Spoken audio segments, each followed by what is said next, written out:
Hey guys, what's going on? My name is Zenaton, and welcome to today's video for Legends of Runeterra.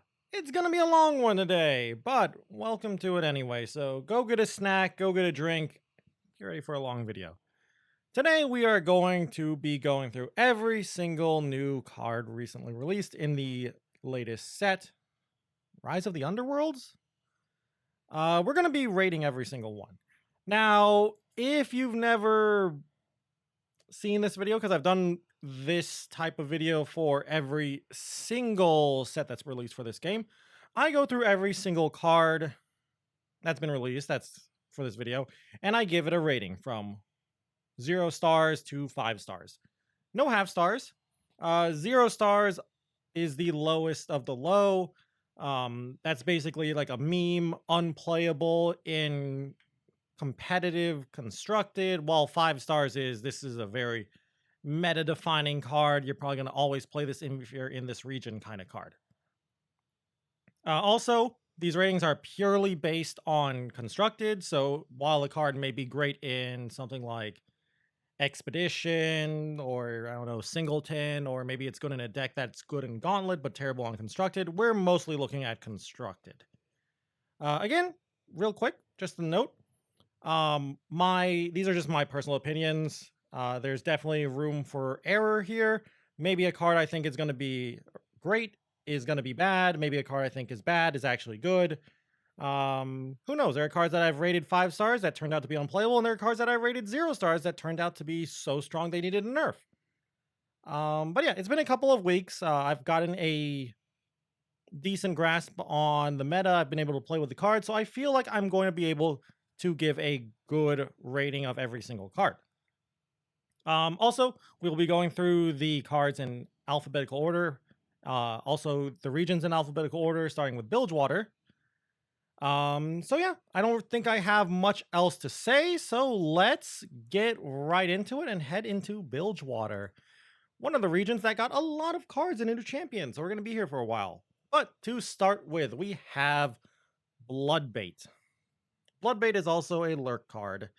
The lurk mechanic is a new mechanic, but basically, a really quick summary says, when you attack and there is a lurk card on the top of your deck, you lurk. You can only lurk once per turn. Now, when you lurk, your lurk units everywhere get +1/+0. It's a permanent buff. And you can only do that once per turn. So you can't use anything like a rally or a scout or a blade dance or whatever to get multiple lurks. But yes, Bloodbait is a 1 mana lurk spell that's also burst speed. Create a Snapjaw Swarm on top of your deck. Snapjaw Swarm is a 2 mana 0/2 lurker that says when you play it, it starts a free attack. Probably should have included that on this image somewhere, but I forgot in all honesty. I like this card. I'm actually a big fan of this card. At first I thought I didn't like the card, and then I played with it. So the reason I like the card is 2 reasons. One, it helps increase the critical amount of lurk cards you get to play in your deck in case you have to try to just get lucky and hit lurk off the top of your deck naturally. But 2, it also sets up lurk itself because the Snapjaw Swarm is a lurker, so you put a lurker on top to lurk with before you attack. And since it's burst speed, you don't pass priority. And then the Snapjaw Swarm itself, you can play during your opponent's turn to get a lurk off during your opponent's turn, which is always a big thing. The only issue I will say with this card is it does kind of make your next few draws a little slower because the Snapjaw Swarm kind of basically puts everything 1 card lower in your deck. Still though, for the lurker deck, I like it as a 1 to 2 of. Very similar to Feral Prescience. I like this a little bit more than Feral Prescience, which we'll talk about a little bit in the future when we get to, I believe, Shurima. But I like this card a little bit more just because it has lurk. Still, though, only 2 stars from me. It's kind of iffy, not really amazing. Only like it as like a 1 or a 2 of. And I could see this getting cut from lurk decks in the future. It already kind of does get cut a little bit, but I could see it getting cut for better lurk cards when they get created. Anyway, next card. We got Jawfish. Jawfish I like. 8 mana 2/7 lurker with lurk, of course. When you play it, each lurker ally strikes a random enemy. So kind of like a very analogous to Riptide Rex. Similar to Riptide Rex, it's very RNG, and you could run into the problem where each of your lurkers hit either the same unit and overkill them, and unlike Riptide Rex, there's no benefit to overkilling something. At least with Riptide Rex, you at least ping your opponent every time you overkill something. Jawfish doesn't have any kind of benefit. Also, you can have the other bad luck where you just completely whiff and don't hit the right unit you want to hit, or you don't kill it. But still, I like this card. It's just a really solid finisher. It really rewards you for going wide and getting a lot of lurkers. So I like this card. It's a decent 1 to 2 of. Very meta dependent in my opinion, but it's nice. It's also one of the best lurkers to get from random generation cards that randomly generate lurkers. It's a very powerful card, like Rek'Sai or something. Still though, because assuming like rating it based purely on how to put this, putting it in your deck, not actually randomly generating it, I'm going to give it 3 stars. I really, really like this card. Still, though, I feel like I'm overrating this card because big, flashy card. I still think it's like a 1 or 2 of at most in your deck. It feels a little bad when you draw it early, but it can just win games. So 3 stars. Plus, it's a very good bone skewer target. You bone skewer with this card, put it back to the top of your deck, replay it, and then value. Next card, though. What have we got? We got Line 'em Up. I like this card. 2 mana burst speed spell. Summon a powder keg and create a knock 'em down in hand. Knock 'em down is a 1 mana slow spell. Deal 1 to anything. It's also fleeting, so you got to play it when you get it. By itself, pretty mediocre card, in all honesty. You're basically looking at a 3 mana slow speed mystic shot, kind of. It can hit Nexus too, so it's some extra burn. Also, it can be disrupted because it uses powder, so your opponent can play like a Vile Feast or something. I still like the card. It is a burst speed way to get powder. I believe this is the only burst speed way to get powder. So you can do like Line them up and then play like a Death Lotus or a Withering Wail, all basically at burst speed / fast speed. And of course, you still run into the same problem. Your opponent can kill powder kegs, but that's just how powder works. Powder kegs work. Your opponent can interact with the powder. Still, I like the card, and then like you summon the powder, play your removal spell, and then you have knock them down to help clean up any stragglers or whatever. So, big fan of the card. The kind of deck though that would play this like TF decks, Gangplank decks, maybe Bilgewater Ezreal, Bilgewater Swain decks, kind of are not amazing. Like TF Swain's okay, and Gangplank Ezreal's okay, but I'm not the biggest fan of those decks. And those are the type of decks that would want to play this style of cards. Decks that are fairly spell heavy and benefit a lot from powder cards. Decks that use cards like, Make It Rain, TF Red cards, Noxian Fervor, etc., etc. Still, though, I'm very supportive of this card. I like it a lot. 2 stars from me, though. Needs a little work and a little easily disruptible, so only 2 stars from me. Now, the first champ of the 3 champs we have to look at. We got Pyke. There's a lot going on with this guy, and he's good in my opinion. He is a lurker. 4 mana, 2/3, quick attack with lurk. He says, when I lurk, transform me into Death from Below. This is why Pyke is good. Death from Below is a 4 mana, also has lurk, fast spell. Summon Pyke, striking an enemy. Okay, it's pretty good. It's kind of like a fast speed Tri-Beam. It's a card that does damage and summons a unit. So, kind of like fast speed Tri-Beam. To level up Pyke, allied Pykes have dealt 15 plus damage. Doesn't have to be the same Pyke, just all the Pykes in general. And this is where Pyke gets nuts. When Pyke levels up, he gets the standard +1/+1, so he becomes a 4 mana 3/4. Still has his quick attack, still is a lurker with lurk. Still transforms into Death from Below when you lurk and he's on top. But now he has his execution thing that he has from League. When I kill an enemy, I strike the weakest enemy. This can become scary because Pyke is a lurker. He gets a lot of buffs. So if he strikes the weakest enemy, he's going to kill it. And if he kills the weakest enemy, he'll keep going up the chain, the food chain, I guess. Like, is that a pun or something League's trying to do or whatever? But eventually he might turn into a board wipe and just completely wipe your opponent's board. So that's crazy good. And it's really hard to interact with Death from Below. So if you're able to turn Pike into a spell, Death from Below, and level him up using Death from Below, he strikes, he levels up, and then he starts to chain off and kill everything. Well, you basically get the card game equivalent of a pentakill and wipe your opponent's board. Plus, it also helps a lot that his champion spell is Bone Skewer, a really solid, strong spell. I don't think I have to talk too much about this card. We all know what Bone Skewer does. It's an older card from the previous set. 2-mana fast spell, ally strikes an enemy, then it moves to the top of the deck. Pretty cute with Pike. You use Bone Skewer on Pike, he goes back to the top of the deck, you'll lurk, you turn him back into Death from Below, and then wham bam, you'll wipe the board again. Now, how do you stop Death from Below? It's kind of hard to stop, right? You only really got like Rite of Negation and Deny to stop this. Like, sure, you can have like Bastion sort of in theory stops this. But it doesn't stop Pike from getting summoned. So the strike will be negated, but Pike will still get summoned. Still though, I think this is one of the reasons why Lurk is even a halfway decent deck is Pike and Rek'Sai, but we'll talk more about Rek'Sai when we look at Rek'Sai. So for that reasoning and the fact that he is such an explosive card and so scary, just the fact your opponents will be scared of you every time you hold up 4 mana, and it's terrifying, is all I'm trying to say. Very thematically on point. Anyway, 5 stars for me. I think he is extremely powerful, very annoying to play against, very tough to deal with.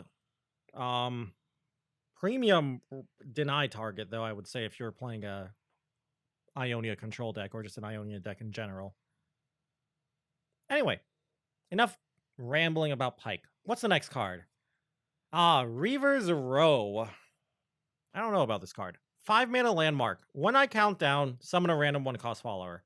Countdown 2, grant 1-cost allies +2/+1 and fearsome. So it is a grant, so it is permanent, but I don't know.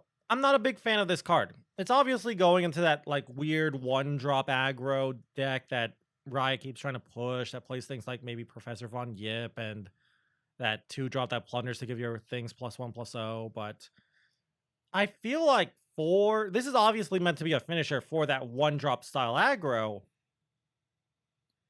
But I feel like for a finisher, it does 2 things. It's 1, easy to see coming because you have to play it and then wait for the countdown to occur. You could, sure, in theory, play things to like cheat it out, like time in a bottle or something, but that sounds kind of bad at the moment.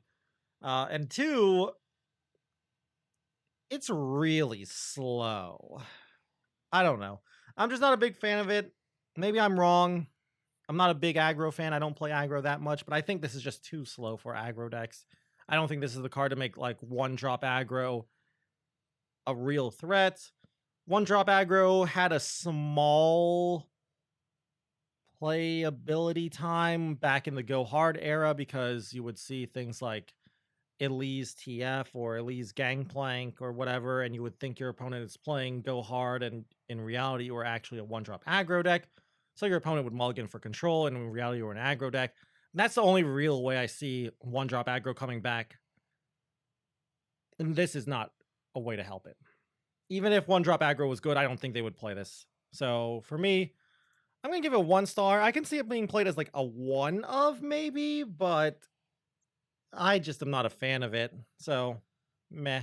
The issue I feel with 1-drop aggro is, like a lot of aggro decks, but even more so, is it's a little too fragile and too susceptible to AoE. So like Blighted Ravine, Avalanche, Withering Wail, Box, etc., etc. And other decks usually have a plan for that. Either they hold back a little bit, they have a burn plan. I don't think 1-drop aggro really has a plan for that. Now, granted, no one's really played, or at least tried to seriously play 1-drop aggro in a bit, so maybe in the future this will be a 3-up, but I highly, highly doubt it. I'd feel like I'd rather just run Decimate if I was playing like Noxus as well, of course. Or even Double Up, really. I think that's the card's name. Anyway, next card. I think it's a good one. Yeah, it's a really good one. We got Red Fin Hammer Snout. Great card. Probably one of the best lurkers there. 2 mana, 1/2. a lurker with lurk, of course, like I said, play grant an enemy vulnerable. This line of text, play grant an enemy vulnerable, is starting to become more and more common. It's really good. Now, granted, this is no Merciless Hunter. Merciless Hunter is good not just because of its playability of granting an enemy vulnerable, but also because Merciless Hunter is decent stats for its cost, 3 mana, 4/3, and it has a good keyword in the form of Fearsome. Redfin Hammer Snout, in theory, you can get it to have good stats for the cost because it has lurk, or it's a lurker, but it does die to things that basically it has 2 health, in other words, is what I'm trying to say. 2 health is kind of a liability for more aggressive decks, which is lurk, compared to Merciless Hunter, which has 3 health, so it survives things like Avalanche and Mystic Shots and Blooded Ravines. Still, though, really powerful ability. Similar to Merciless Hunter, that is the vulnerable is permanent. It doesn't go away. So think like Merciless Hunter and to a lesser extent Kai Sandspinner. Those cards are pretty good because their vulnerables are permanent and the units themselves are pretty decent. So yeah, pretty good lurk card. Not even terrible to get when you're randomly generating lurk cards because there are a lot of cards that do that. So I'm a big fan of this card. I give it 4 whole stars. Little bit bad in the late game when you just need something big because it doesn't have anything like Fearsome or something, and it does get chumped and traded for easily, but it's still decent in the late game. So, 4 stars for me. Pretty good. Next up. Oh, another landmark, and a bad one too. Ripper's Bay. I don't know what this card is doing. I mean, like, I know what it does. I can read, but I don't know why you would ever play this card. 1 mana lurk, or a lurk card, and it's a landmark. When allies attack, before lurk tries to activate, obliterate the top card of your deck if it doesn't have lurk. Now you might say like, okay, I see what it's trying to do. Yeah, it's obvious what it's trying to do. You play this card in a lurk deck to try and set your lurks up, right? But in theory, you could also just play cards like Bloodbait that we saw earlier, or just cards that predict to predict and put a lurker on top. But yeah, you attack in. If it's a non-lurker on top, it gets obliterated. And then the next card gets checked to see if it has lurk, and then you lurk or you don't lurk. I don't like this card for a couple of reasons. One, again, like I said, I'd rather just play predict cards or other cards that can pull up a lurker to the top. Or two, I also don't like it because lurk decks are fairly fast. They're not like full on aggro. They're more mid-range in my opinion, but they're very aggressive mid-range decks. I feel like a lurk deck doesn't want to use turn 1 playing a landmark that does nothing. I feel like on turn 1 they want to play a lurker. Maybe a predict landmark or something, or predict in general on turn 1. I don't think they want to do something like this. Maybe if this landmark did something else, maybe if it was like I don't even know. I can't even remember the name of the card. The 3 mana deep card, the deep landmark that it at the start of every turn it tosses a card. And then when you're deep, it destroys itself to summon a random sea monster. I really can't remember that card now because it's been so long since I've even seen that card. But maybe if it did something like that, I would like this more. But this card doesn't do anything. Yes, it makes it so in theory, every time you attack, you'll obliterate the top card so you can try to guarantee lurks. But I just don't know why you would ever play this. Maybe there will be a more mid-range lurk that can take turn 1, turn 2 off to set up this landmark. But again, I'd rather just run more lurk cards and run some predicts.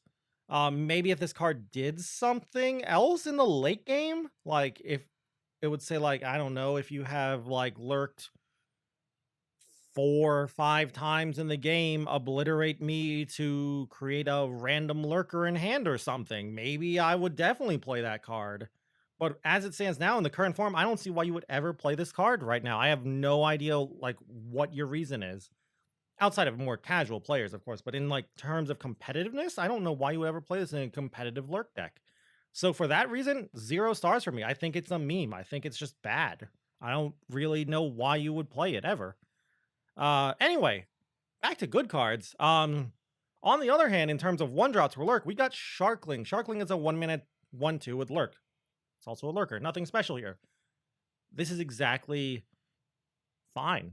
Like, it's what I would rather do instead of playing Ripper's Bay. I'd rather just summon a Sharkling and attack in and try and get a nice lurk off and get the lurk train rolling. You know, start buffing my Rek'Sai, start buffing my Pikes, etc., etc. Instead of, playing Ripper's Bay. Still though, not an amazing card, but it does its job. It comes down, it helps getting the lurk train rolling. Um, Sometimes it usually just eats a removal spell or two, maybe an avalanche. Its main job is basically just, get some lurks in, trade 1-for-1 with your opponent's card. There you go. Kind of bad to get from your cards that randomly generate random lurkers. Kind of bad to get to draw in the late game anyway, like as a top deck. So for that reason, it's only going to get 2 stars for me. It does what it does fine. It just comes down early. It gets a couple of lurks in, but that's it. So I'm not the biggest fan of this card. But it does what it needs to do, and you kind of have to play it in lurk decks. Now then, Snapjaw Swarm. We talked about this card earlier with Blood Bait. Snapjaw Swarm is a 2-mana 0/2 lurk and lurker. Play.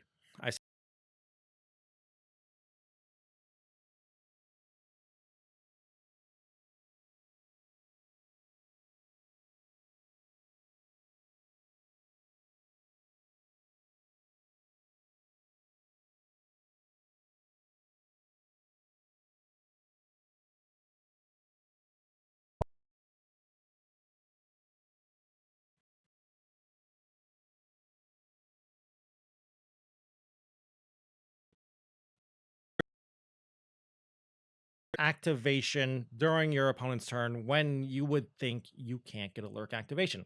Plus, you can use it also to punish opponents who don't have a board, more controlly opponents. So your opponent just doesn't have a board on the field, and you're like, oh, they don't have a board, and I've lurked like 3 times. Let's summon a Snapjaw Swarm. It'll be a 3/2, and then it might lurk into a 4/2, and your opponent doesn't have a board. So unless they have like some way in hand to stop the attack, they're just going to take an extra 3, maybe 4 damage if they lurk. Really great card in my opinion. Again, similar to Sharkling, kind of bad in the late game though, but it's still pretty good. I'd say it's a little bit better than Sharkling though. Still, it's just a little bit in my opinion, so I'm only going to give it 2 stars. A lot of the time it just like you play it and it either just gets chumped to death or it trades unfavorably with a big thing in the early-ish game. So only 2 stars for me. Also kind of bad to get generated randomly, but whatever. Also really, really bad against Ionia decks because of Eye of the Dragon, but that's another issue. Now then, last card, The List. When I first saw this card, I overrated this card in all honesty. 0 mana slow spell, grant an enemy vulnerable. If it's already vulnerable, the strongest ally starts a free attack challenging it. Okay. So when I first saw this card, I was like, wow, this card is great. The more and more I've actually thought about this card, I thought like, wow, it's still great. I just don't actually want to put it in my deck is the issue. I feel like this is a good case of a card that is strong and 1, just doesn't have a good home, and 2, I'm not the biggest fan of using up a card slot, if you will, in my deck. Like, I'd rather play other cards in all honesty. Like, if I had a larger deck than 40 cards, sure, but 40 cards is kind of tight, so it's hard to fit this in.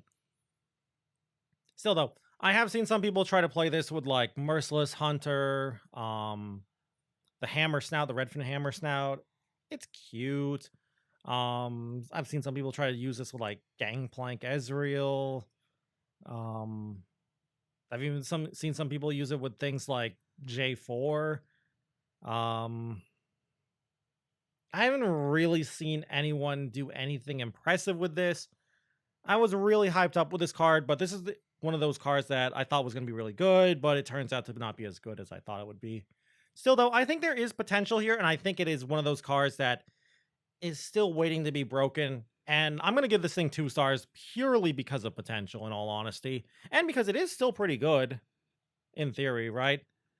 But yeah, Only 2 stars from me, so that's it for Bilgewater, I believe. I have no idea how long this video is going to be, but let's go to Demacia. Demacia doesn't have that many cards, I believe. Only 2 cards. First up, Field Promotion. 2-mana burst speed spell. The next time you play a unit this round, grant it Scout. Okay, sounds pretty good. It's now an elite. Okay.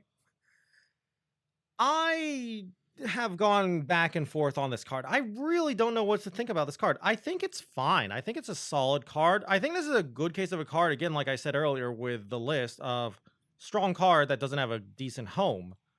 The effect is strong. Giving something Scout is really good. The problem I feel is a lot of those cards that you want to give Scout, you also want to play on curve. So things like, Zed, Teemo, Shyvanas, Screeching Dragons, etc., etc., Garen even. And since it only affects the first thing you summon, or the next thing you summon, if it's already on the field and you draw this, it kind of is dead. It's also a terrible top deck. You're probably not going to hold your things like Shyvanas and Garens and whatever to wait for a field promotion top deck. Number 2, another reason I don't like it is because that second sentence, it's now an elite, that really doesn't mean anything at the moment. In my opinion, there's just not enough elite payoff right now. That's always been, in my opinion, what's been holding back elite the most. I feel like every time someone sees an elite card or something that does something with elites, everyone's like, is this the card to make elites real?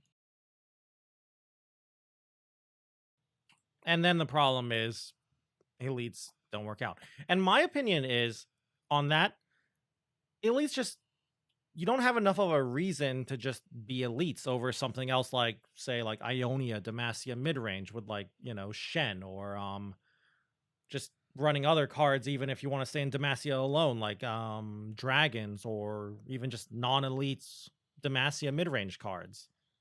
Like, yes, there are some elite payoff cards like the Battlesmith, I think that's the name of the card. For the Fallen as well, but in my opinion, they're too few, too far between, and in my opinion, just not high enough impact. So that whole like it's now an elite thing on field promotion, it's kind of just flavor text in my opinion. So the way I look at it is really you're just paying 2 mana to give the next unit you summon Scout, which in my opinion is not terrible. Don't get me wrong, that's pretty strong. I just don't think a deck wants this card. I don't think a single deck out there really likes this. I've seen some people have some success with this card in things like Teemos and Lucians and other such decks, but I feel like even in those decks, they'd be better off just playing other stuff. Now, who knows? Maybe in the future we'll get some more elite synergy and elite payoff, and then field promotion will go really well with it, and then field promotion will be great. So for that reason, I'm actually going to give this thing 1 star, in all honesty. I just don't think it's good enough. It feels a little too restricted to me, and the whole elite thing is just, in my opinion, not enough. And it's a little clunky too. The kind of deck I feel that wants to play this kind of card also wants to be getting on the board really quickly, and it's hard to find 2 spell mana, or just 2 mana in general, to spend. So only 1 star from me. Now the next card. I like this card. Swiftwing Flight. 4 mana 3/2. Play. Create a Silverwing Vanguard, Blinding Assault, or Fleet Feather Tracker in hand. So you get to choose them.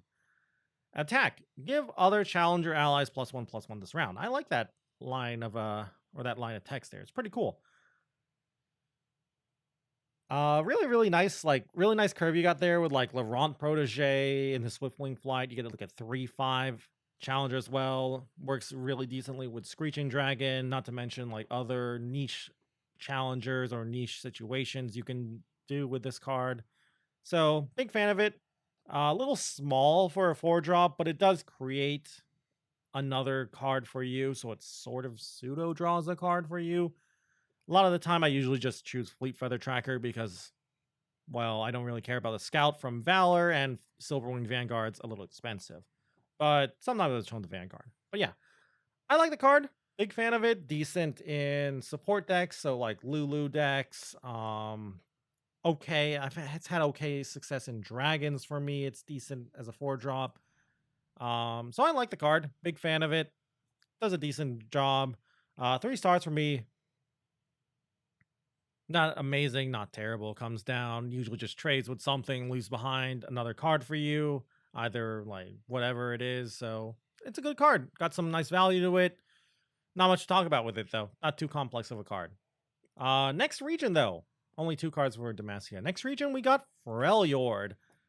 Only 2 cards as well in Freljord, but they're both pretty decent. We got Abominable Guardian first. 8 mana 5/5. Round start. If you have 2 Yetis, summon me from hand and create a copy of me in your deck. When you play this card, draw a Yeti. Okay, okay, I like it. This card, in my opinion, is not that competitive. It does, in my opinion, though, help out Yetis, and I feel like if Yetis become a viable deck, this will be a 3 of. Yetis at the moment, it feels like, is a very high rolly deck trying to get like a lot of 5/5s on the field early. So, like, you know, things like the Abominable Guardian, the Enraged Yeti, Captured Yetis. Maybe I've seen some people even play like Sejuani's as well. So there's a 5/6 there. Some LeBlancs, so you get a 5/2, trying to get some reputation stuff going on, so you can play Incisive Tacticians, etc., etc. I've played those decks as well and played against them. I've been on both sides of the table. I really feel like it's a very hit or miss deck. It feels to me like if you are able to, if you find the Guardian, the Abominable Guardian, and you get it on the field early, like pre-turn 4 or so, like pre-turn 5, around turn 4 at the latest, turn 5 at the latest, you're in a good spot. Especially if you get like 2, or if you get really lucky, even 3 of them. But the issue I feel is, one, you're probably playing like Tall Tales, the 3 mana summon, the 1 mana 5/5 Yeti, the Enraged Yeti, Captured Yeti, I think it's actually called. And your opponent can remove the Yeti you have on the field to stop that from actually creating a Yeti. And then the later and later it gets in the game, 5/5s with no keyword get worse and worse. Kind of weak against things like Ionia if they have Eye of the Dragon, because they'll just chump block you forever with Dragonlings. But I still like the card. Definitely makes Yetis somewhat viable. Not super viable in my opinion, but it does help them out, so it's going to get 2 stars from me. Next card. Card that a lot of people have said have made Poros a real deck. We got Fabled Poro. Poro Orn, as some people like to call him. 4 mana 2/5. When I'm summoned, grant all allied Poros keyword. Random keyword. It's pretty good. This card has actually really pushed Poros into fringe competitiveness, in my opinion.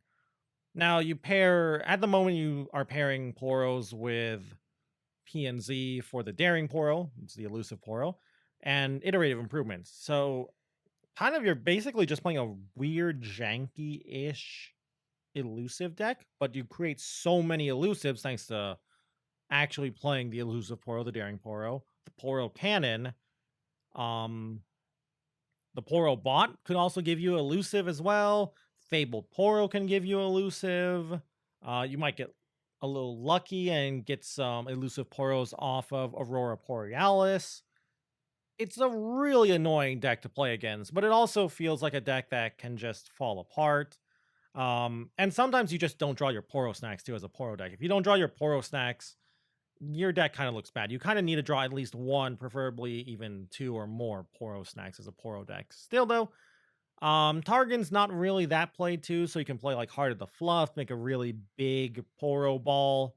So you know, you play like, you flood the board with Poros, play Fabled Poro, get a bunch of keywords, play Heart of the Fluff, you get a big Poro ball with like spell shields, elusives, life steal, life link, whatever it's called, overwhelm, etc., etc., scout, even, whatever. So very strong card, very good. Pretty good defensively too, so it's a little hard to remove. Gonna get a solid 3 stars from me, in all honesty. Pretty decent, but it's not meta breaking and meta shaping in my opinion. Now then, next region is Ionia. First card we got here is a card I feel like a lot of people underestimated. I believe, though, that I didn't underestimate this. I think I even said this in my previous video when we first saw this card spoiled, that I said that a lot of people were underestimating this card. Turns out a lot of people were. Defiant Dance, 4-mana slow spell. Recall a unit. Okay. Blade Dance 1. Sure. So a lot of people thought you could only recall allied units, your own units. A lot of people still think that. I've had people in my Twitch stream as recently as today, in fact, the day of recording this, say that they didn't know you could Defiant Dance enemy units. And that is exactly why this card is good. Think of it this way. Will of Ionia is a decent card at 4 mana. And we're seeing it getting played again because of the nerf reversion back to 4 mana from 5 mana. Defiant Dance is basically slow speed Will of Ionia, but it's more aggressive. You're trading off the speed change from fast to slow speed for the Blade Dance. And honestly, that's pretty good for a more aggressive deck, aka a more aggressive Blade Dance deck, aka Azir Aurelia. This card is actually one of the reasons why Azir Aurelia still exists, because even though Azir Aurelia has been nerfed a lot, this card came in and let them basically stick around in terms of competitiveness. Because sure, Dancing Droplet was nerfed. It doesn't give a tune anymore, so it doesn't give you the spell mana. So without Droplet, so they just cut Droplet and play, I believe it's called Treasure Seeker now, that new card we'll talk about later. So they also cut Homecoming, because without Droplet, Homecoming loses a lot of its value. But now they replaced the Homecoming with Defiant Dance. So now a lot of Azir Aurelia players just play like 2, sometimes even 3 Defiant Dances, and it gets annoying as like Will of Ionia style and recall and bounce effects do, where you try to play a big thing, your opponent bounces it back, except in this case, compared to Will of Ionia, they start an attack too. So they'll get some Sand Soldiers from Azirs and Deuses, and they get the blade itself. Maybe it levels up Aurelia, and then they'll use like Blade Surge to swap in Aurelia and, do annoying Azir Aurelia things. So all that said, though, it's a pretty good card, but I'm only going to give it 1 star. And that's not because I think it's weak. I'm only giving it 1 star because it only goes in one deck. It's only getting 1 star because of versatility. And it's only getting 1 star because, in my opinion, the deck that is playing it, Azir Aurelia and Blade Dance in general, might not even play this that much depending on the meta. I feel like this is definitely a card that's meta dependent, because unlike Homecoming, you can't use it as a defensive card. You can't use it to protect your own cards. Sure, you have other cards like Lead and Follows and Deny and Shapestones and whatever for those, but losing Homecoming and switching it for this makes the deck a little more susceptible to removal. So I could see in the future people removing Defiant Dance if they want to slow down their Azir Aurelia decks and be more defensive for things like retreats or denies or notifies or whatever. But right now it feels like it's the best to be more aggressive with Defiant Dance in the current meta. So only 1 star for that, because it feels like it is definitely a meta choice card, and it only really goes in one style of deck. Still though, don't get me wrong, very powerful card though, but it's getting 1 star from me. Now then, the next card, Sacred Protector.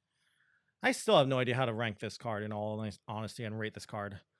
7 mana 8/6, when I'm summoned, draw Shen. It's Shen Boat. Allies with barrier have double attack. Not much to talk about here. I don't like this card. I think this card is slow and win more. I've seen some people say like, oh, well, what if you play Sacred Protector into Bright Steel formation? If you somehow get that off, congratulations, because that means your opponent was probably already losing the game because they couldn't deal with an 8/6. Because I feel like when you see a Sacred Protector, your opponent sees it, they're going to try and kill it right away. Because that line of text, allies with barrier have double attack, is very scary. So yeah, I'm not a big fan of this. It feels a little too win more to me. Drawing Shen's fine. Like, it's not bad, but Shen, in my opinion, has never been a card that you really needed to draw. Compare it to something like Swain, who Swain decks really, really love to get a Swain, especially in the later part of the game, because the combo of Swain Leviathan is really strong. Shen, Sacred Protector, doesn't feel as strong as that. It also doesn't feel like Shen's definitely not a champion like, say, Yasuo, whose decks are really dependent on drawing him. Shen decks usually can survive fine without their Shen, while something like Yasuo, if they don't draw Yasuo, they're kind of just meh. So, for that reason, though, I still think it's fine as like a 1 or 2 of. I'm gonna give it 2 stars. I'm really unsure about this rating in all honesty. I could honestly see myself giving this 1 star even, or even 0 stars. I don't know. I just think it's too meh. I'd rather just run things like Bright Steel Formation if I'm playing like Demacia, Ionia mid-range. Maybe in like a non-Demacia Ionia mid-range deck, but those are like what? Targon decks? Targon Ionia? Do you even run Shen in that? I guess. Like Shen Lulu? Maybe like some weird like Shen. Well, no, not Shen Lulu, Shen Zoe. But I was gonna say like maybe some weird Shen Lulu because they're both in Ionia, and then you can play like Bilgewater or I don't know, Noxus or something. But again, I'm just not a fan of this card. It's expensive. It just comes down. It doesn't do anything, and it's just kind of need a board. You need a way to give your stuff barrier. Just too much stuff it's asking for. So 2 stars for me though. It's very powerful though. So and it does demand removal, so it does something kind of, but still 2 stars for me. Now then, Noxus. I got 2 cards as well. First one, Otacon, Bringer of Ruin, 10 mana card. Overwhelm, 5/12. Okay. Kind of thick, but it should be. He's a 10 drop. When Otacon attacks, increase my power by the total power of all allies. Sure. Not bad. I don't know. I've seen some people say this card is actually the real deal. I don't agree with it. I have definitely lost to Otacon decks. I've seen some people playing like Otacon Targon's Peak with like Aurelion Soul and Zoe. I'm not impressed by that. It feels too RNG for me to be seriously competitive. I don't know. I feel like there's just so many better things you can be doing in the late game than either just summoning Otacon or trying to like matron out Otacon. I've seen some people try to matron Otacon. I've seen some people try to harrowing Otacon. I'm not a fan of any of them. I feel like if you're trying to do some matron shenanigans, you're better off just matroning out Cythria. Because unlike Cythria, sure, Otacon getting matroned out is really big, and the matron itself is big too, so that's a lot of stats, but Otacon can be stopped by Hush, stuns in general, freezes, unlike, say, Cythria, who spreads out the buffs and stuff. So, not a fan of Otacon. I think there might be a deck for this card, though, that we're just not finding yet. It is a solid finisher, too, and it is really annoying if you don't have the right deck or the right answers. So, it's fine, and if you do discount it, it is powerful. Like, by itself, if you attack in by itself, since it sees itself, it'll be a 10/12 when it attacks, which is solid, but I'm just not the biggest fan. And it is a little hard to remove, too, so I'll give you that. 5/12 is a very difficult stat line to kill. Anyway.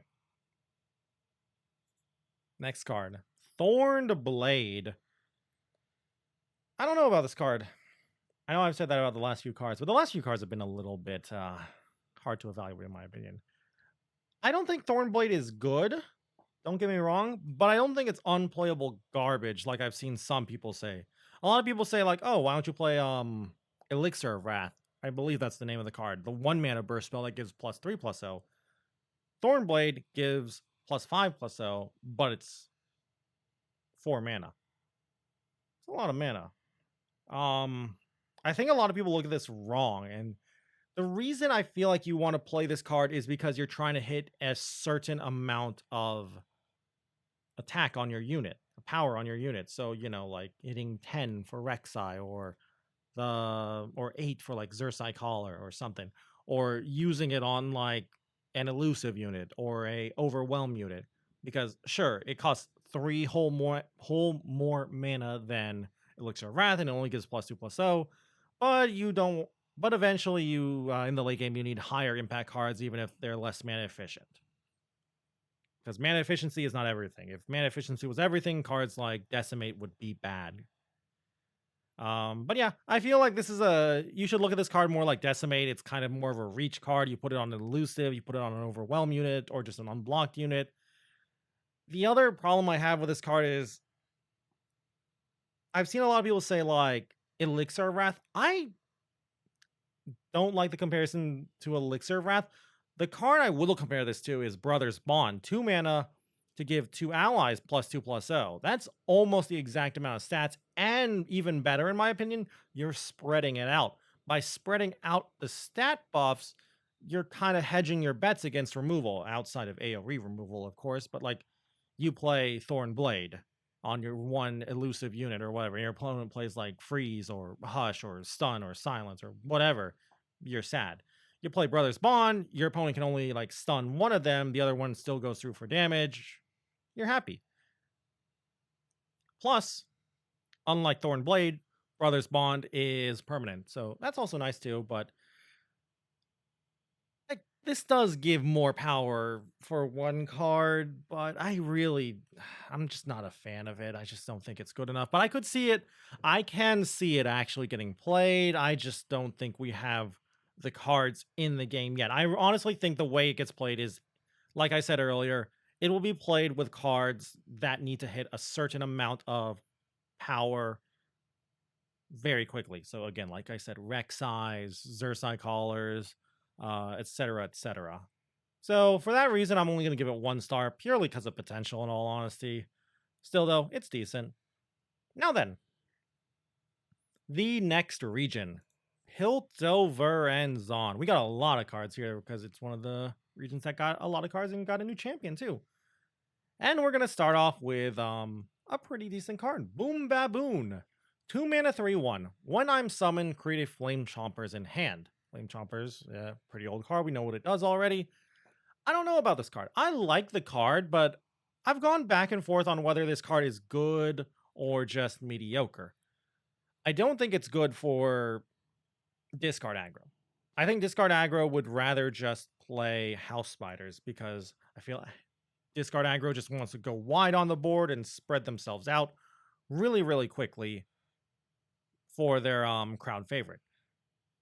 A new-ish, not new-ish, but a more fringe deck that's been getting more and more popular and putting up some good numbers is Jinx Lulu, though. Jinx Lulu is very similar to discard aggro. They have a lot of discard synergy because, Jinx, but they don't use crowd favorite.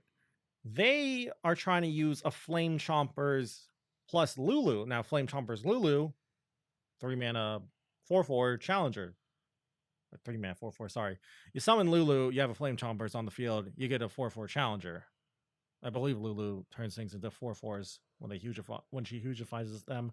Might be 3/3s. I can't remember. It's been a while since I played Lulu. But that's really strong. So that is the deck I think Boom Baboon excels in the best. He shines in that deck the best. Still, though, outside of that deck, I'm not too impressed. Like, I've seen him in some weirder control decks, like some Echo Zilean decks. I've seen some people try it in Karma Ezreal. I'm not impressed in any of those decks, though. So I'm going to give this thing 2 stars. It's fine in like one deck, and that deck's not bad in the form of Jinx Lulu. Outside of it, I haven't been too impressed by it, but it's solid. It's a solid 2-drop. Gives you some cards to discard. 3/1 is not terrible, though, but not great, in my opinion. Dying to a ping is kind of bad for a 2-drop in an aggressive deck, but it's not the worst. So 2 stars from me.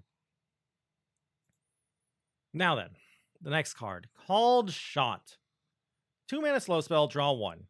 Create a parallel convergence in your deck.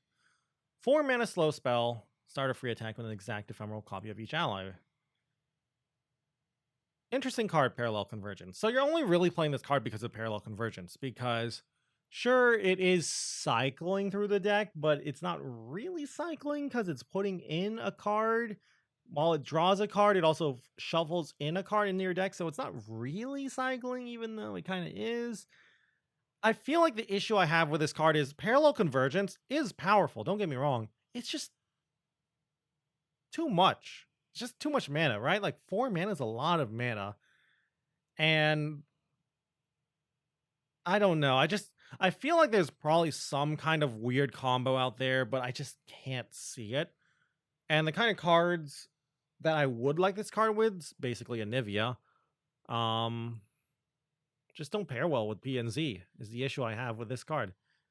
So for that reason, I'm not the biggest fan of this card. I'm gonna give this card 1 star though. There is some potential. Free attacks are nice with ephemerals. So I think there is some potential here. I just can't see it. So again, 1 star from me, but I like the card. Now then, the next card, Drop Border. 1 mana, 1/3. If you see me in a prediction, summon me. Not complex at all. I don't know how to rate this card. I've gone back and forth. I've loved this card, and I've also hated this card. So here's my problem with this card. When you get this summon for free in a prediction, this card is pretty good. Especially if you buffed it with something like a Xenotype Researchers, but that's a lot of RNG. That's a lot of variance. In terms of competitive decks and card games, you don't want to rely on things like variance too much. Plus, when you actually draw this card in your hand, you feel really bad. Granted, there are some ways to put cards back in your deck, but they're not too commonly played. But in the future, if more and more cards like that are playable, like cards that you can use that put cards in your hand back into your deck, this card gets better and better. But for now, I'm not the biggest fan of the card, though, and it's only really used in a predict style deck. But still, I'm going to give this thing 2 stars. It's strong, and I like it, but I haven't been too impressed by it, but it's fine. Plus, it gives you a way to get blockers at burst speed by using Time Trick, which we'll talk about it later. So that's pretty cool. There aren't that many ways to get blockers at burst speed that are even slightly competitive, so I like that too. It's a really cute thing you can do. Now, the next card. We got Echo.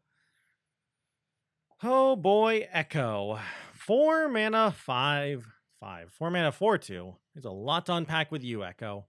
Quick attack. Okay, not bad, not bad. Reminds very similar to Yasuo. Strike, create a fleeting time trick in hand. Time trick, I mentioned it a little bit with Drop Border.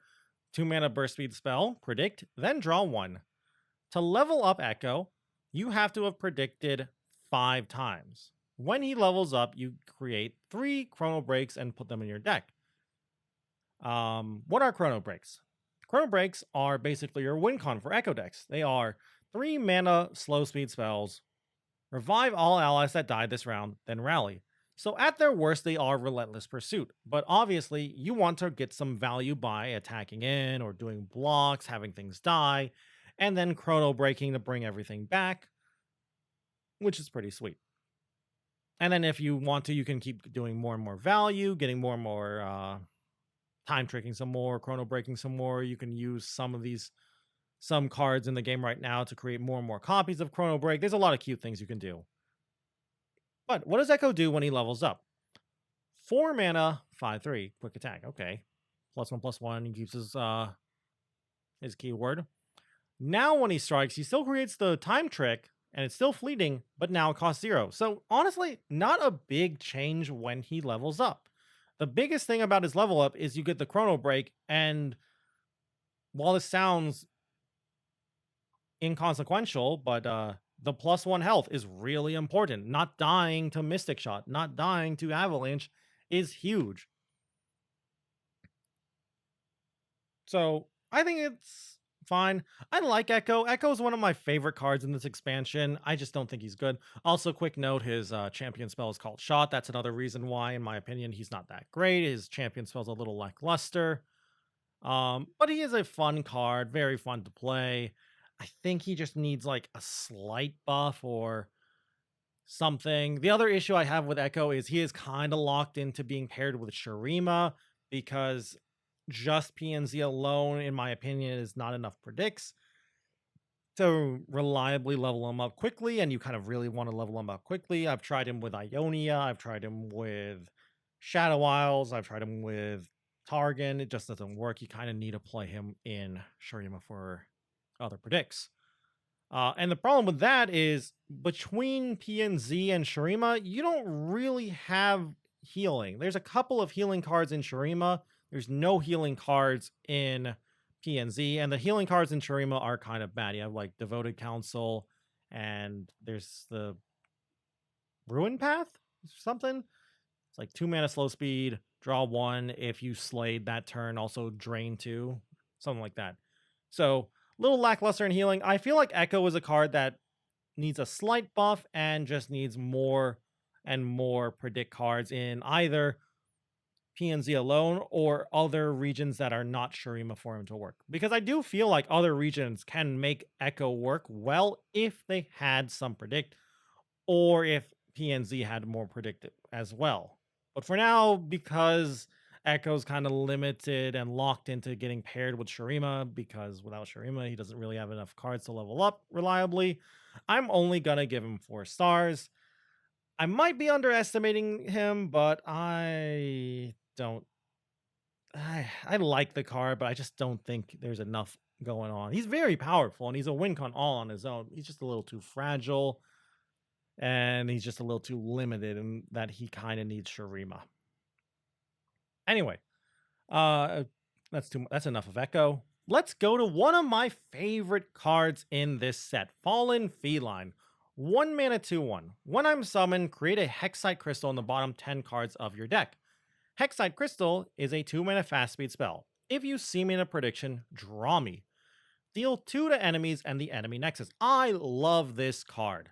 1, because it works with Echo and I like Echo, but 2, because it also works really, really well with Karma Ezreal, and I love Karma. This card is crazy good, in my opinion, for Karma Ezreal.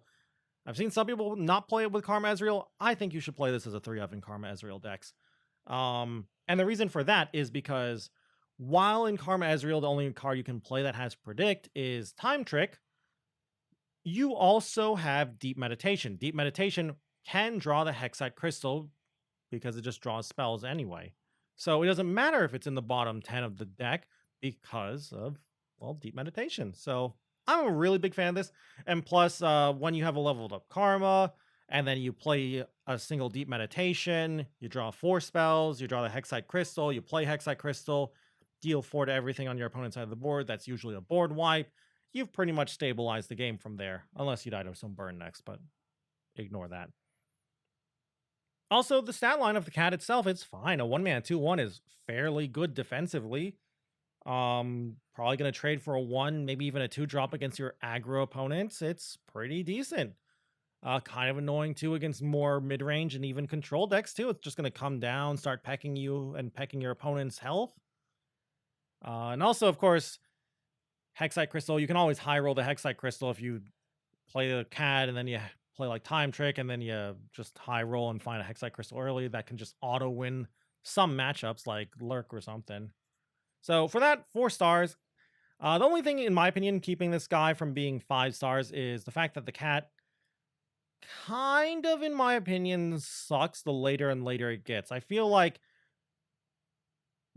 in the late game, the cat's a little mediocre because you've used up a lot of predicts or even spell card draws. So it's a little bit bad.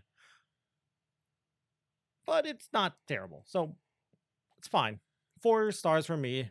Only 1 small negative, and that 1 negative is going to keep me from giving it 5 stars. But honestly, I wouldn't be surprised if I thought it was 5 stars, and I kind of do think it's 5 stars the more and more I talk about it. Anyway, that's enough of that. I'm starting to ramble now. The next card, Glorious Evolution. From a really powerful card to a meme. Glorious Evolution, 10 mana slow spell. Okay, better do something. Your cards have -1 cost. Augment, are created by Glorious Evolution, and are now tech. So, this basically transforms your deck. It's hard to describe, really. It takes your deck and replaces your deck with an exact same copy of your deck, and every card you play as well, so created cards are also 1 mana cheaper. And plus, if you cast this multiple times, it will keep the discount going. So every card also has every unit has augment now. So every card you play, because they were created by Glorious Evolution, will trigger augment. Their tech too, which at the moment isn't really a big thing, but in the future, maybe. Now here's the problem. This is a 10 mana spell. That's a lot of mana. And this doesn't really do much. So you're taking a huge tempo hit to cast this spell. You need to catch up quickly if you cast a spell. I don't think there is a way to do it. I think this card is a meme. I've seen some people try to use it with certain decks. I don't think there is a single deck out there that is competitively viable. I've seen some people do like Glorious Evolution Targon decks with like, I don't know, Starlit Epiphanies. I'm not the biggest fan of it. 1 star from me. I think it might have some slight potential in the future thanks to the whole like tech line and augment and the discount, but it's just too expensive to not affect the board. Like expensive slow spells need to do something on the board, in my opinion. Basically, again, like ruinations, harrowings, buried in ice. I don't know, avalanche. That's somewhat playable. Feel the rush.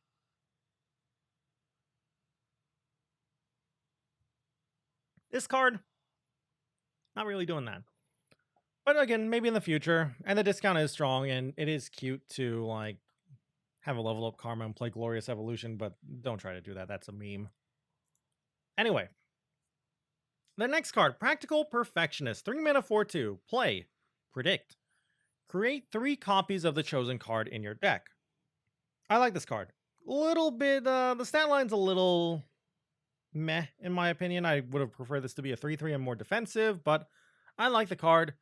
I feel the issue with this card is it's very high variance. I feel like if you don't see a card draw spell, you usually skip the prediction, unless you're against a certain archetype like aggro and you see like a healing card like, I don't know, Star Shapings, Fangs, maybe. I don't know. Radiant Guardians, whatever. But yeah, I feel like a lot of the time you will skip a prediction with this card unless you choose something like, I don't know, Time Tricks or Preservarium, because once you choose that card, you're going to get more and more cards of it. So eventually you might just get more and more cards that, while they were good at that one point when you did the prediction, they're kind of mediocre, and then it causes problems with the deck and then predictions and stuff. But I still think it's good. It's also one of the few ways outside of Shurima to predict to, so it helps out Echo. So yeah, pretty nice. Also pretty good curve of like turn 2, like turn 1 Fallen Feline, turn 2 Zilean, turn 3 Practical Perfectionist. That's a pretty cute curve. Still though, I'm gonna give it 3 stars. I'm a big fan of this card. Kind of skill testing in my opinion, knowing when to choose a predict card and when to skip. So yeah, because sometimes I feel like you just have to make the choice and be like, okay, I'm gonna skip the prediction and just, this is basically a 3 mana 4/2 with no text. But I like it. Big fan of the card. Solid, but not amazing. Next card, though, probably one of the best cards, not just in PNZ, but in this entire set. Time Trick. Very simple card. 2 mana burst speed spell. Predict, then draw 1. Well, 2 mana burst speed spells that draw 1 are usually pretty decent. So think like Guiding Touch, Pale Cascade, etc., etc. Pale Cascade needs Nightfall, but sure. So Guiding Touch. Unlike Guiding Touch, which only heals for 2 and then draws, you predict and then draw. I love this card. This card is crazy good. I think, in my opinion, any PNZ deck should run this outside of like the most aggressive PNZ decks because they'd rather just run more burn. But things like more control-y decks can use this to actually find their win con. Previously, in decks like Karma Ezreal, because a lot of people still try to play Karma Ezreal, even though it was terrible, you would sometimes just get to the late game and not have your win con. Time Trick lets you at least find your win con. You'll be like, okay, it's getting to a late game. We're around like turn 6, turn 7. Let me time trick. Oh, look, there's either my late game win con, like a Karma or an Ezreal, maybe a card draw spell so I can get some more fuel, like another time trick, a deep meditation, etc., etc. Or it helps you in the mid game too. It's like, oh, my opponent's attacking in and trying to kill me. I need to stop them. Let me time trick. Oh, there's a mystic shot. There's a get excited. There's a concussive palm. Let's grab those and try and stop their attack from killing me. Just insanely good, highly versatile, pretty good in every part of the game except for the extremely early part, like turn 1, turn 2. But a really solid card, especially when you have a level up Karma, so you can double up the effect. But granted, like most spells are when you have a level up Karma. Still though, 5 stars from me. Pretty much insanely good. Honestly, I wouldn't even be surprised if this card got nerfed. It doesn't feel nerf worthy to me, but I could see this card getting nerfed.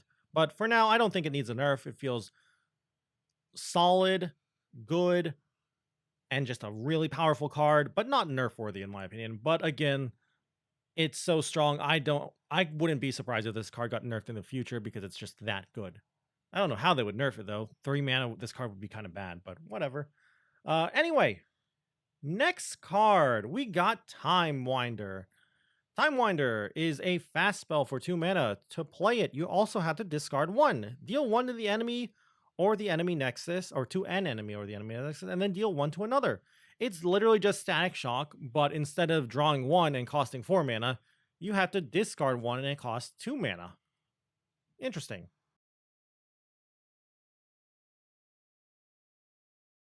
I don't know about this card.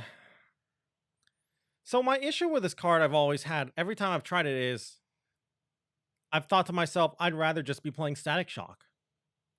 That's always been the issue. I guess for a more mana-hungry deck that wants to curve out and play more in the mid-game, that actually has discard fodder from something like Ballistic Bot or I guess like Boom Baboon, maybe.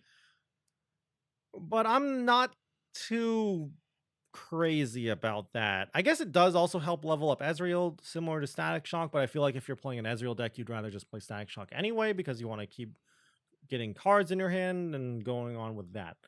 Still, though, I do think there is a deck out there that wants this card. I just don't know what it is. So I'm going to give it 1 star. I think there is some potential out here. The issue is I feel Static Shock is just better. Most decks that would want to play this would rather just play Static Shock, and I feel like the opportunity cost of not getting a card and having to discard a card is just too much to justify the 2 mana discount compared to Static Shock. So 1 star for me, though. I think there is some potential. Not too impressed by it. Now then, the last PNZ card, Volunteer Elnuck. 3 mana, 3/4. It's obviously an Elnuck. When I'm summoned, create a random Elnuck in the top 6 cards of your deck. A lot of people, myself included, overhyped this card. I feel like a lot of people were really worried about this card because we thought Elnucks would become a tier 1 deck. Again, if you don't remember, Elnucks used to be a tier 1 deck back when Troop of Elnucks, the 5 mana Elnuck, was a 5 mana 3/3 that checked the top 10 instead of the top 6 of your deck. It was busted back then. And a lot of us were worried back about that because that was a really bad meta, arguably one of the worst metas this game ever had, because it kind of turned the game into a coin flip where it was like, if one person gets a good troop and the other doesn't, that one player wins and the other player loses, etc., etc. Very RNG, very like hard to control the game and do anything and hard to counter and interact with. It seems, in my opinion, this card just, the problem with Elnucks, I feel, is just, I don't know, not being able to play, being forced into Freljord, I think, and not playing Ionia with Elnuck decks is just not good enough. But maybe in the future, I don't know. It is a solid card, solid stat line. But I feel like it's just a little too much variance, though, for it to be competitive, because you want to play this on turn 3 and hope to not draw that Elnuck and then play the troop of Elnucks and then get the Elnuk, and basically you're hoping to have not drawn an Elnuk. It's a lot of RNG and a lot of hopes and dreams, and just too much variance, too much RNG, in my opinion, for a top tier deck again. So for that reason, I'm gonna give it 2 stars. Very solid. Um, I could see this being played in the future. Like, this is purely based on potential. I'm giving it 2 stars. I think this card has a lot of potential in the future, especially if we get more and more Elnuk synergy. If there's like more Elnuk stuff in Freljord, because there's also some cards that have like Elnuk Poro Yeti synergies. So maybe in the future that'll be expanded upon, and Volunteer Elnuk will be solid in that deck because it's a 3-mana 3/4. That's a solid stat line. It's a very, very good stat line, in fact. It's Badger Bear, but with extra stuff on it, in other words. Anyway, that's the last card for PNC. Let us head to Shadow Isles. Only 2 cards in Shadow Isles. Not much to talk about here. The first one is Astral Fox. I'm probably going to overrate this card, in all honesty. Astral Fox is a 4-mana 3/3 with Fearsome. To play it, kill an ally to deal 3 to the enemy nexus. So, I like it, but I feel like at first I started to compare this to Noxian Fervor. 3-mana Noxus spell, deal 3 to a unit to deal 3 to anything. The issue is, unlike Noxian Fervor, you can't play this at fast speed. You can't use this to respond. You can't play this in response to your opponent removing your unit like you would with Noxian Fervor. And I feel like that is a reason why it gets held back. That and the fact that Spirit Leech exists, and I feel like most decks would rather just play Spirit Leech outside of maybe like Spider Aggro. Now, granted, Spider Aggro is not doing too well right now, but I do think like more aggressive Shadow Isle based burn decks like this card over Spirit Leech. Now, the issue is those kind of decks aren't doing too well at the moment. But, you know, in the future, maybe. Also, it activates Death Synergy, Slay Synergy, whatever you want to call it. So that's a solid plus for me. I'm probably overrating this card, like I said earlier, but I'm giving this card a whole 3 stars. Good keyword, decent effect, does some nice chip damage to your opponent. I like it. But again, I'm probably overrating it, but I like the card. Anyway, now this card I don't think I'm overrating at all, or underrating. Twisted Treeline, 3-mana landmark. Once I've seen 3 fearsome allies attack, destroy me to summon Vilemaw. We already know what Vilemaw is, but I decided to include a picture because so many people, or so few people, have even seen Vilemaw in the game. Vilemaw is just a 3-mana 6/6 with fearsome. This card is garbage. I'm not even going to be nice about it. This card is terrible. Why would you ever play this card?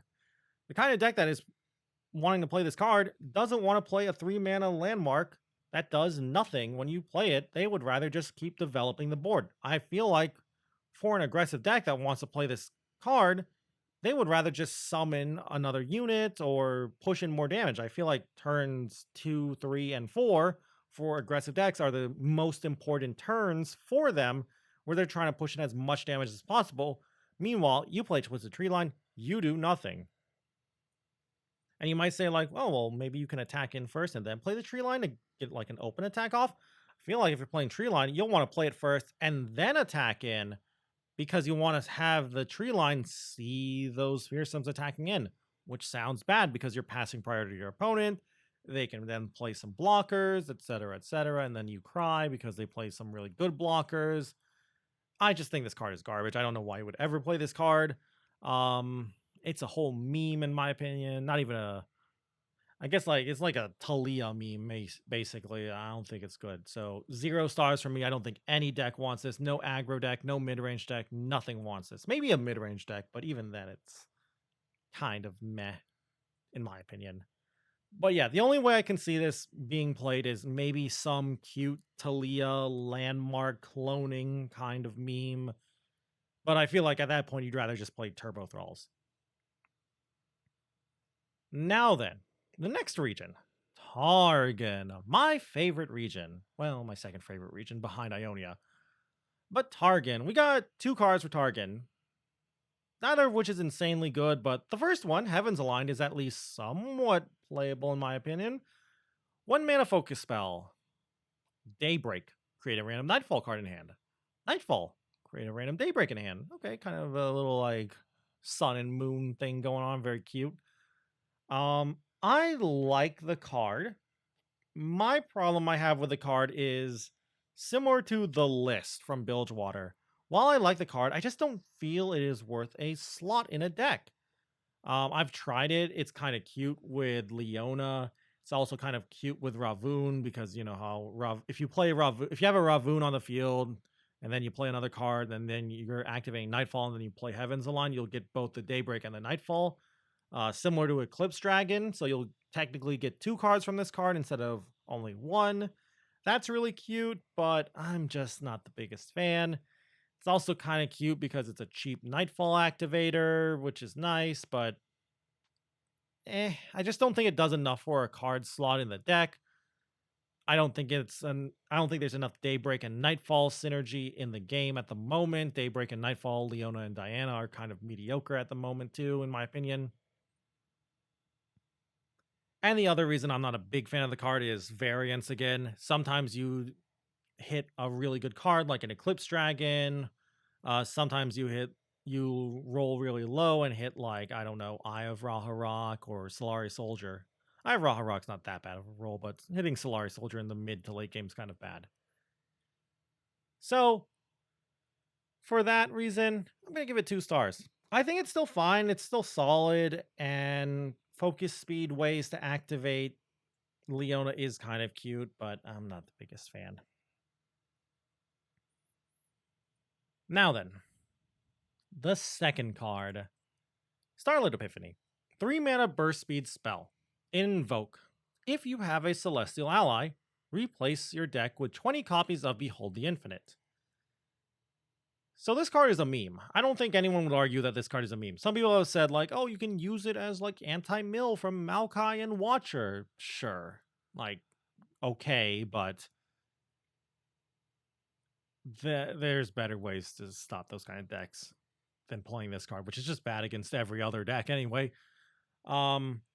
I have seen some people try to do like Glorious Evolution into Starlit Epiphany because then the Behold the Infinites are technically 1 mana and all of the Celestials are cheaper too and have Augment technically. It's cute. I'll give it that. It's cute, very funny meme, but in my opinion, just not competitively viable. And these ratings are based on competitiveness. And in my opinion, that deck is probably the best deck for Starlit Epiphany, and I still think that deck is a meme. So for that reason, I give it 0 stars. Very fun card, very fun meme with Glorious Evolution, but this card is just bad in my opinion, so 0 stars. Sorry, I love you, but you get 0 stars from me. Anyway, though, that's the last Targon card. Let's go and head to our last region. We got Shurima. Land of really good cards recently, in all honesty. And the first one is actually one of the best cards, too. Call the Pack. Back to Lurk, by the way. 2 mana burst speed spell, also has Lurk. 2 play. Put a card from hand on top of your deck, and then create 2 random lurkers in hand. So what you will do is you will play this at burst speed, so you don't pass priority. Put a lurker on the top of your deck, and then attack in. And then you guarantee a lurk, basically. So you put on top of your deck just a basic lurker, so whatever. A Pike to transform Pike into a spell form, or a Rek'Sai, and have her do her thing and give you like extra buffs. Plus giving you might say like, oh, well, isn't it bad because like it's making it so it's taking you a while to draw more and more cards in your deck? Yeah, that part is bad. Don't get me wrong, similar to Bloodbait. But getting 2 random lurkers in hand can be game winning. You can find some of the big lurkers like that Jawfish, like the other ones we'll see later, like Xersai, whatever, Xersai, Xersareth, not Xersai, but Xersai Dunebreaker as well. Xerzareth, I think that's the name of the card. But yeah, sometimes you can just high roll with Call the Pack and just win the game that way. Sometimes you'll even not high roll, but you'll just get like Redfin Hammer Snout, which is solid. Sometimes you'll low roll and get like Sharkling, which is okay. But solid card, very, very powerful. Top tier for a Lurk deck. 5 whole stars from me. Sure, it only goes into lurk decks, but it's really good. It's one of the most annoying cards and strongest cards for lurk decks. Insanely crazy good.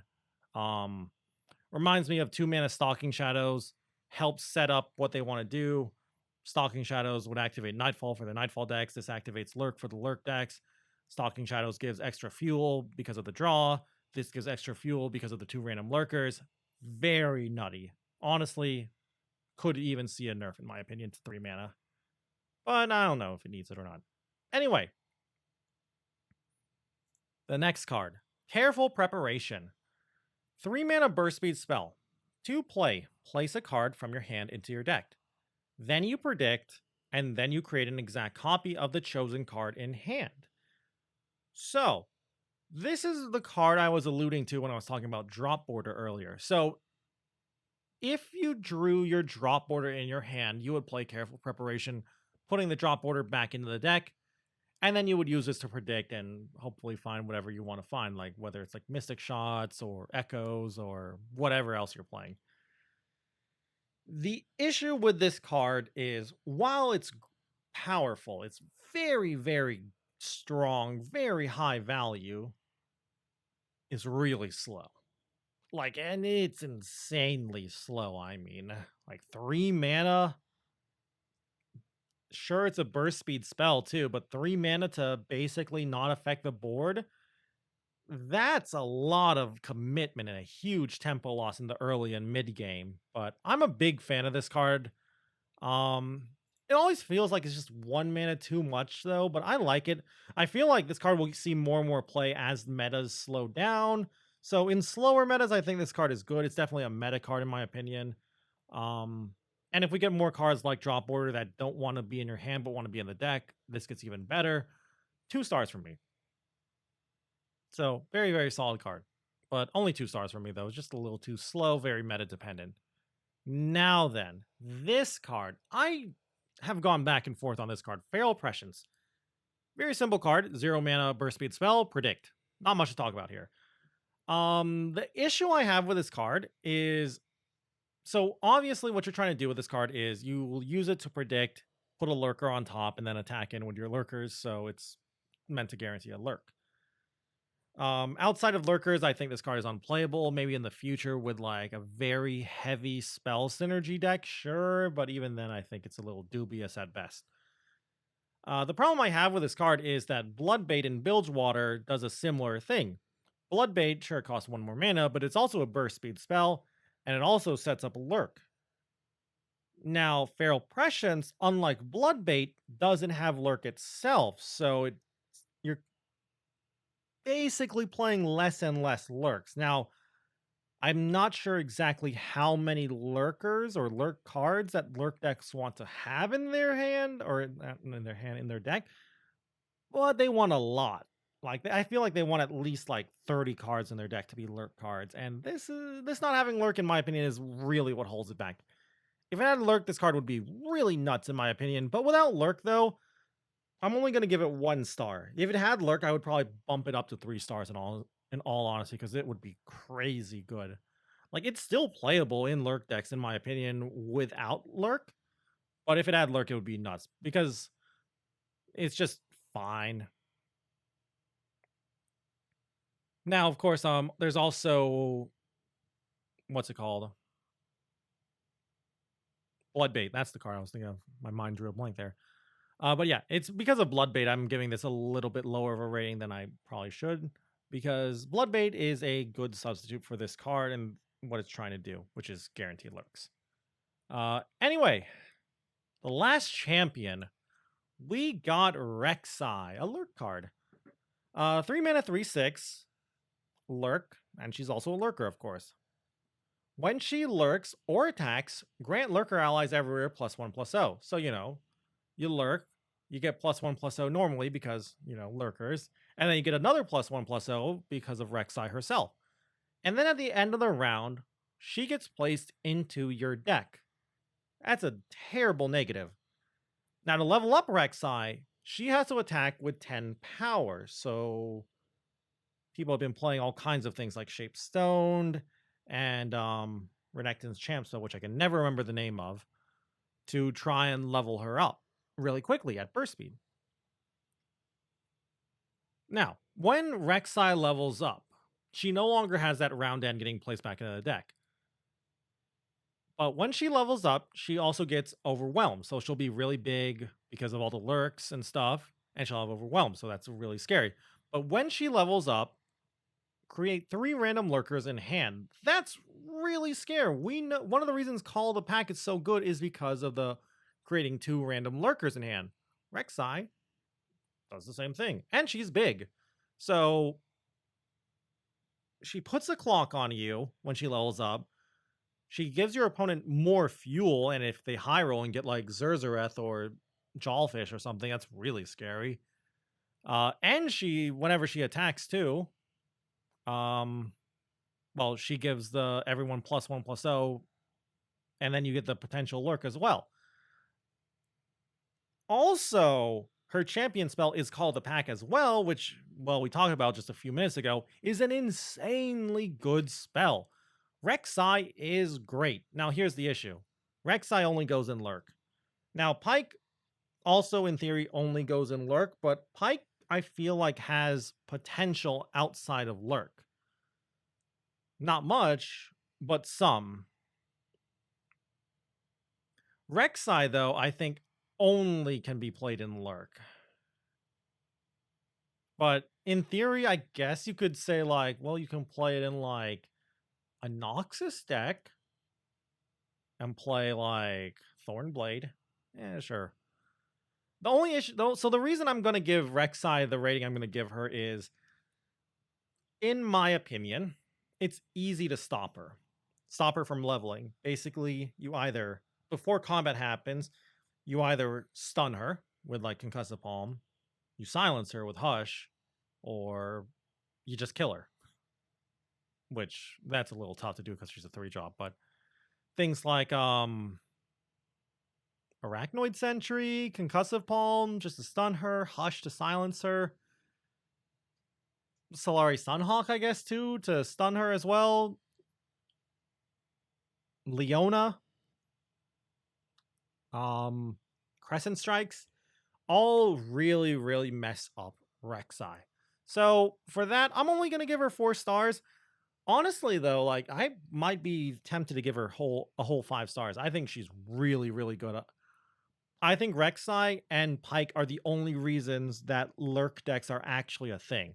Because if you look at lurk decks, in my opinion, outside of Rek'Sai and Pyke, and you can say, like, well, no duh, they're the champions, but other decks aren't that heavily dependent on their champions. But outside of Rek'Sai and Pyke, lurk decks look like just a fair, balanced mid-range deck that has a couple of cute spells, like, you know, Call the Pack and Bone Skewer, and that's it. Maybe like some Shape Stones and stuff. But Rek'Sai potentially just smacking you for 10, and Pyke potentially clearing your board, or at the very least killing a really big thing on your side, is terrifying, which I guess is thematically a win, but still, that is, in my opinion, the whole reason why I think Pyke and Rek'Sai are the only thing keeping lurk alive and viable. But yeah, that's the only reason I'm not giving Rek'Sai 5 stars, is that stuns and silences really make Rek'Sai sad. So 4 stars for me. Sorry, Rek'Sai. You're still a queen, though. Now then. Oh, this card. Oh man, I'm not going to talk about this card too much. I'm just going to tell you it's garbage and move on. Shifting Sands, 6 mana slow spell. Deal 4 to a unit, summon 2 Sand Soldiers. Yeah, I mean, like, I feel like I shouldn't have to tell you why this card is bad. It's 6 mana. That's a lot of mana. It's slow speed, so you can't even play it during combat. It's only dealing 4, which is, like, terrible. And summoning Sand Soldiers? I get what they're trying to say here. Like, they're trying to say, like, oh, you'll play this, like, pre-combat to kill something to clear the way, and then you get the Sand Soldiers and you attack in. Yeah, no, I'd rather just do pretty much anything else in terms of spell interaction. So 0 stars from me. I don't want to waste too much time here. I don't think there's any deck that can salvage this kind of card. It's just too much mana for not enough of an effect. So 0 stars from me. I don't think anyone would debate too much with this rating. Now, the time has come. 5 mana burst speed spell. Summon a Clockling. If you predicted this game, summon 2 instead. So Clocklings again, 1 mana 2/2s, no text on them. I like the card. I feel like this card is actually okay. Don't get me wrong, I'm not saying it's good. I just don't think it's unplayable garbage like I've seen some people say. And that is because it is a burst speed way to get blockers, which there are not that many ways to get them. There's only there's very, very few ways to get them. Now, the issue is the Clocklings aren't that impressive. It's 5 whole mana. And I honestly think like it's just 1 mana too expensive. If this thing was like 4 mana, I'd be ecstatic over this card. Well, not really, but I'd be much happier to play this card.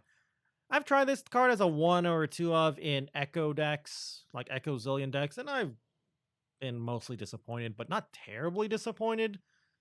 Mostly I've used it as like, well, basically what I said, as a burst speed way to summon blockers. And my opponent will attack in as like in the aggro deck we'll just open attacking on the start of the turn, and I'll be like, okay, play my 1 of or 2 of time has come, get 2 2/2s because, I predicted because of time trick or whatever.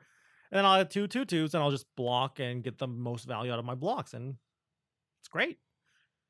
The issue is that's like a very niche scenario. It's not common. And against certain decks, like control decks in general, that's terrible. So for that reason, I'm only going to give it 1 star. I think this card has potential. It's just a little too much, but burst speed, way to get blockers, is very powerful in my opinion.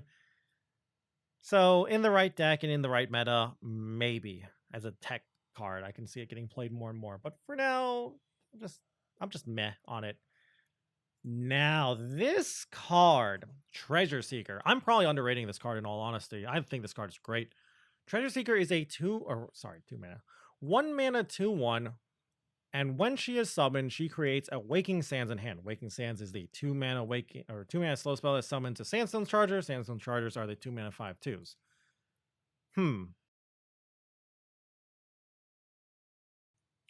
I like the card. So there's a lot of comparison between this card and Dunekeeper. Pre-nerf Dunekeeper, back when Dunekeeper was a 2/1, I would have said easily Dunekeeper as a 2/1 was better than Treasure Seeker. Now, Dunekeeper has been nerfed and is now a 1/2. I still don't think...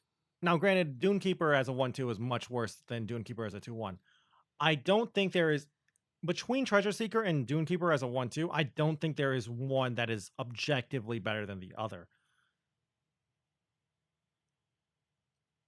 And that's because they do separate things. Even for the various decks, various archetypes, so aggro, control, mid-range, etc., etc. Dunekeeper gives you the extra unit right away. Treasure Seeker requires you to spend an extra 2 mana, and it takes time because it's a slow spell, so it takes time for you to summon it. Now, granted, Sandstone Charger helps activate Reputation, works really well with Severe, blocks really well, attacks in really well too, kind of awkward for your opponent to block if they don't have anything cheap to block with, like a Spiderling or something like Prey or whatever. But yeah, I like it. Pretty solid 1-drop. I'm probably underrating this card in all honesty. I'm only giving this card 3 stars. I could see myself, in all honesty, bumping it up to 4 stars. Some people might even say I should give it 5 stars. I don't think it's deserving of 5 stars, unlike old Dunekeeper. But that's because, in my opinion, old Dunekeeper was busted, which is why it got nerfed. And is now a 1/2 instead of a 2/1. But yeah, compared to old Dunekeeper, the fact that you have to pay mana to get this second unit, the Sandstone Charger here, and unlike the Sand Soldier in Dunekeeper, makes it a little bit worse as sacrifice fodder for things like Rite of Callings, Ravenous Butchers, Spirit Leeches, etc., etc. But it's still a solid card. Severe likes this card, helps her level up, helps LeBlanc level up. Pretty decent for on control too. If your opponent passes to you, you can summon this Charger too. But unlike Sandstone Charger, it does take more priority windows because you need the priority window to play Treasure Seeker, and then play the Waking Sands or whatever, compared to Sand Dune Keeper. That's a Dune Keeper who you just play and you get the second blocker in the form of the Sand Soldier right away.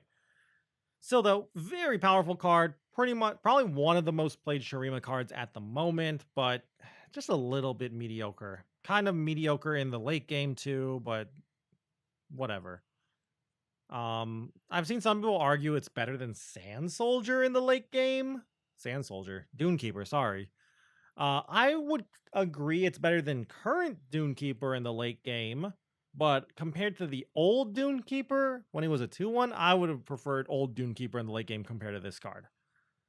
Still though, honestly, the more and more I talk about it, the more and more I kind of want to give it 4 stars, but well, it's kind of too late for that, so 3 stars for now.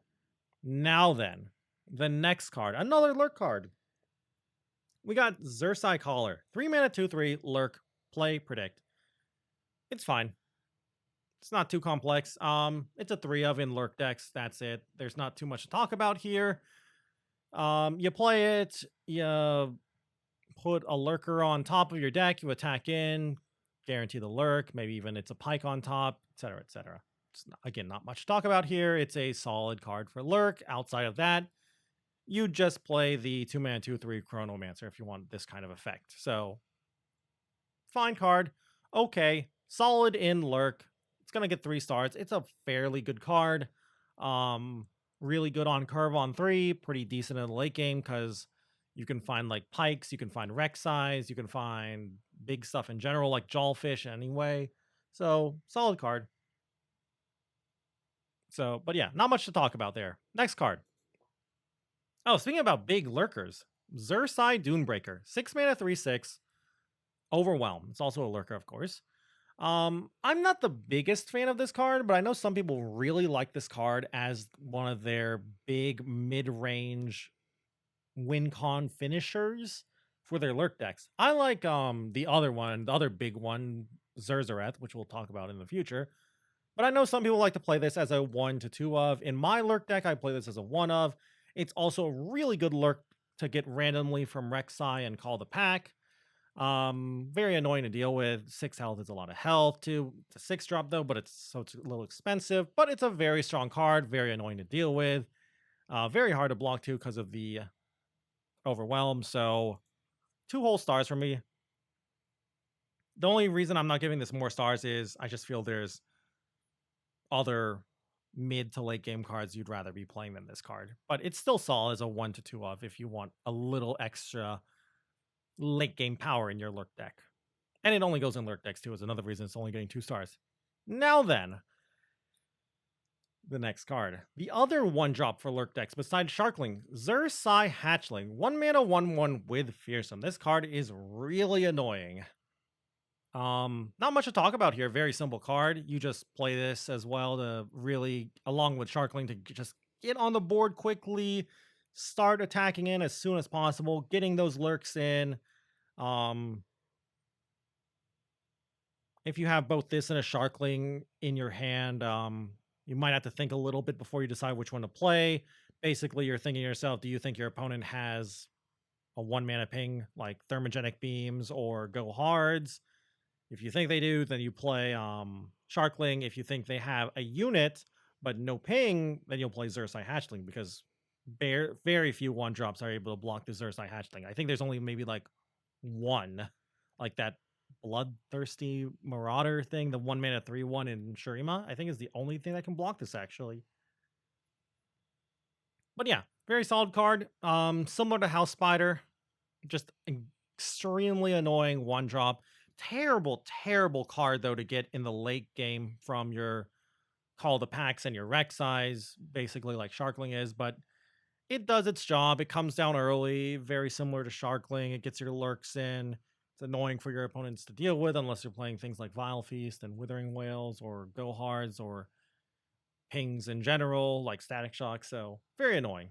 So I'm going to give it a whole 2 stars.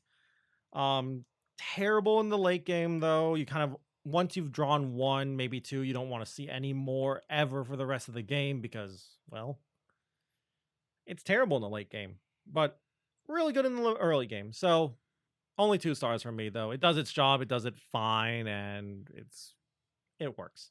Now then, the last card, and thank God it's the last card because I'm losing my voice. Zerzareth the Undertitan. Now, this card is the reason why, in my opinion, Xersai Dunebreaker is not as good as it could be.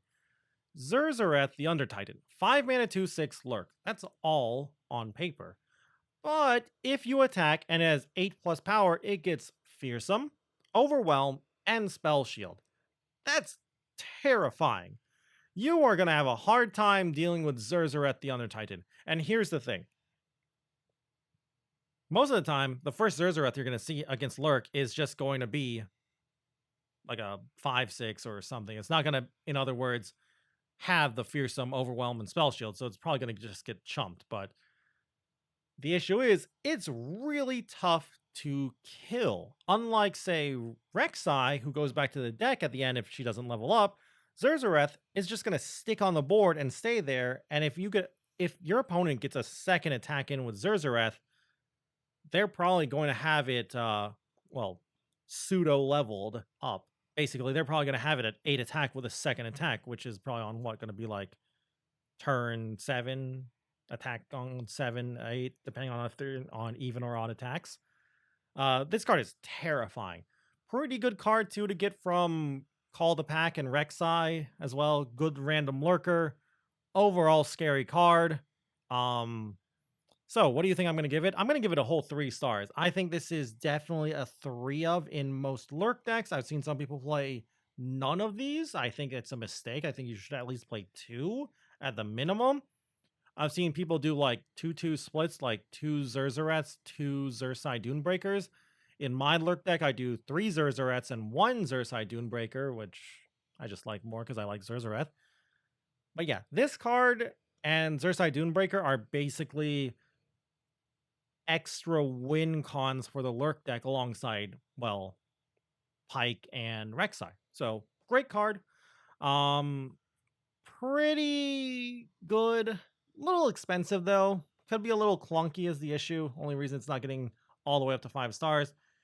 And unlike the Dunebreaker not having Overwhelm all the time, kind of does hold it back a little bit. But it's just so scary, I'm going to give it 3 whole stars. And with that, we are done. It's a long video. I am very sorry, but that's how these videos are. I used to cut these in half, just separate them by region. And then people asked me to do it all at once. I started doing this all at once. But yes, that is it for today's video. Very, very long video. I hope you all enjoyed it. I hope you all loved listening to me ramble on as I lose my voice now. I would like to make this outro very quick so I don't go hoarse. But yeah, maybe there's some cards you disagree with my opinion on. Again, these are just my personal opinions. They're not set in stone. Maybe there's a card you think is great and I said it's bad. Maybe there's a card you think is bad and I said it's great. I would love to hear your opinions down below. Maybe there's some cards I said are bad and there's some crazy nutty combo I just don't know of. I'd love to hear what kind of combos you have going on. But yeah, anyway, if you just enjoyed the video in general, of course, I would love it if you could leave a like or a comment down below. And if you guys want to keep up with the Legends of Runeterra content, you can always go and subscribe to the channel. And also, if you want to watch me play some Legends of Runeterra, you can go and check me out over on Twitch at twitch.tv/Zenaton. I stream there pretty much every single day. Anyway, though, with that all said and done, thank you all again once more for watching this video. And until I see you guys in the next one, bye!